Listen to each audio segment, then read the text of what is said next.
ಹಿರಿಯ ಪ್ರತಿನಿಧಿಗಳು ಹಾಗೂ ನಮ್ಮ ಕಾರ್ಯಕರ್ತರು ಹಾಗೂ ನಮ್ಮ ನಾಯಕರು ಮುಖ್ಯಮಂತ್ರಿಯಾದ ಸಿದ್ದರಾಮಯ್ಯನವರು ಇದ್ಯಾವುದನ್ನು ಲೆಕ್ಕಿಸದೆ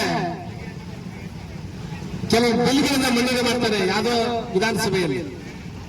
ಆ ಸಂದರ್ಭದಲ್ಲಿ ನಮ್ಮ ಎಲ್ಲಾ ಕಾರ್ಯಕರ್ತರು ಎಲ್ಲ ನಮ್ಮ ಶಾಸಕರು ಹೋರಾಟ ಮಾಡಿದ್ರೆ ಹೋರಾಟ ಹತ್ತಕ್ಕೂ ನಿಟ್ಟಲ್ಲಿ ಏನು ಕರ್ನಾಟಕದ ಇತಿಹಾಸದಲ್ಲಿ ಏನು ಅಷ್ಟೊಂದು ದೊಡ್ಡ ಮಟ್ಟದ ಶಾಸಕರು ಯಾವತ್ತೂ ಅಮಾನತು ಮಾಡಿರಲಿಲ್ಲ.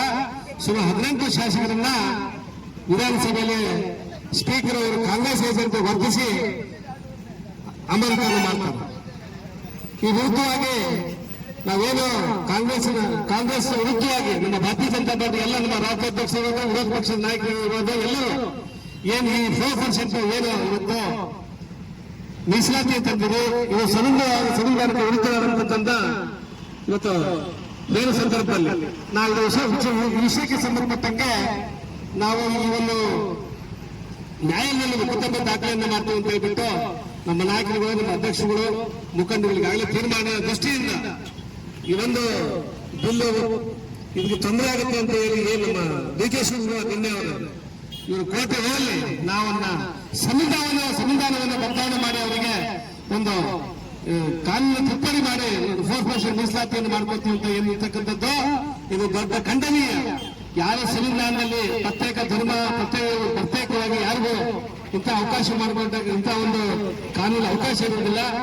ಹಾಗಾಗಿ ನಾವು ಭಾರತೀಯ ಜನತಾ ಪಾರ್ಟಿ ಹೊನ್ನಾಳಿ ಮಂಡಲ ಇಡೀ ರಾಜ್ಯದಲ್ಲಿ ಮತ್ತು ಎಲ್ಲ ಮಂಡಲದಲ್ಲಿ ಹೋರಾಟಗಳನ್ನು ಮಾಡ್ತಾ ಇದ್ದಾರೆ.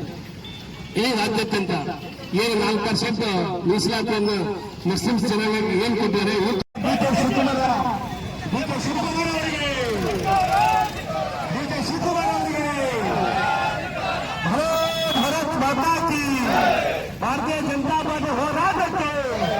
ಭಾರತೀಯ ಜನತಾ ಪಾರ್ಟಿ ಹೋರಾಟಕ್ಕೆ ಹಲೋ ಭಾರತ್ ಮಾತಾ ಕಿ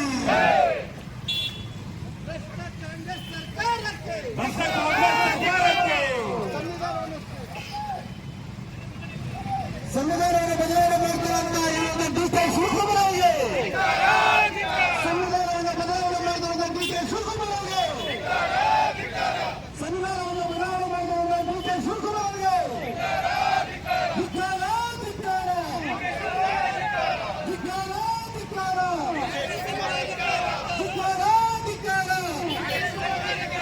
ಸಂವಿಧಾನವನ್ನು ಬದಲಾವಣೆ ಮಾಡಿಕೊಂಡ ಡಿ.ಕೆ. ಶಿವಕುಮಾರ್ ಅವರಿಗೆ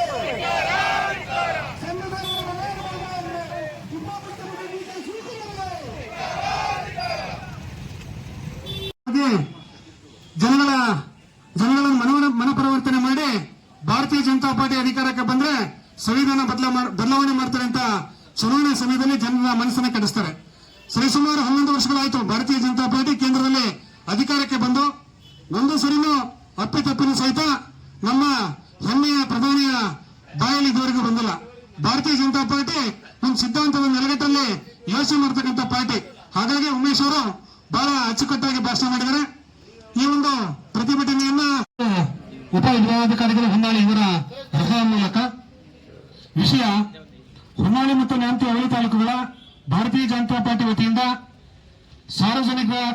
ಸಾರ್ವಜನಿಕರ ದಿನನಿತ್ಯದ ಜೀವನ ಮತ್ತು ಅಭಿವೃದ್ಧಿ ಪರವಾಗಿ ಪ್ರಸ್ತುತ ಕಾಂಗ್ರೆಸ್ ಸರ್ಕಾರ ಅಧಿಕಾರಕ್ಕೆ ಬಂದು 20 ತಿಂಗಳಾದರೂ ಅಭಿವೃದ್ಧಿ ಕಡೆ ನಿರ್ಲಕ್ಷ್ಯ ತೋರುತ್ತಿದ್ದು ಇವುಗಳ ಬಗ್ಗೆ ಗಮನ ಹರಿಸದ ಸರ್ಕಾರ ಮತ್ತು ಮಂತ್ರಿಗಳು ಅನಾವಶ್ಯಕ ವಿಷಯಗಳನ್ನು ಹೇಳಿಕೆ ನೀಡುತ್ತಿದ್ದಾರೆ. 25/3/2025ರಂದು ಪಟ್ಟಣದ ಸಂಗೊಳ್ಳಿ ರಾಯಣ್ಣ ವೃತ್ತದಿಂದ ತಾಲೂಕು ಕಚೇರಿಯವರೆಗೆ ಪಾದಯಾತ್ರೆ ಮೂಲಕ ಸಚಿವರ ವಿರುದ್ಧ ಪ್ರತಿಭಟನೆ ಹಮ್ಮಿಕೊಂಡು ದಂಡಾಧಿಕಾರಿಗಳ ಮೂಲಕ ಸಂಬಂಧಪಟ್ಟವರಿಗೆ ಮಂಡಲದ ಅಧ್ಯಕ್ಷರು, ಪದಾಧಿಕಾರಿಗಳು, ಚುನಾಯಿತ ಪ್ರತಿನಿಧಿಗಳು, ಪಕ್ಷದ ವಿವಿಧ ಮೋರ್ಚಾ ಅಧ್ಯಕ್ಷರುಗಳು ಹಾಗೂ ಕಾರ್ಯಕರ್ತರ ಒಳಗೂಡಿ ಈ ದಿನ ನಮ್ಮ ಭಾರತೀಯ ಜನತಾ ಪಾರ್ಟಿ ಅಧ್ಯಕ್ಷರು ಈ ಒಂದು ಮನವಿಯನ್ನು ಸಲ್ಲಿಸಬೇಕೆಂದು ಕೇಳ್ಕೊಳ್ತೇನೆ.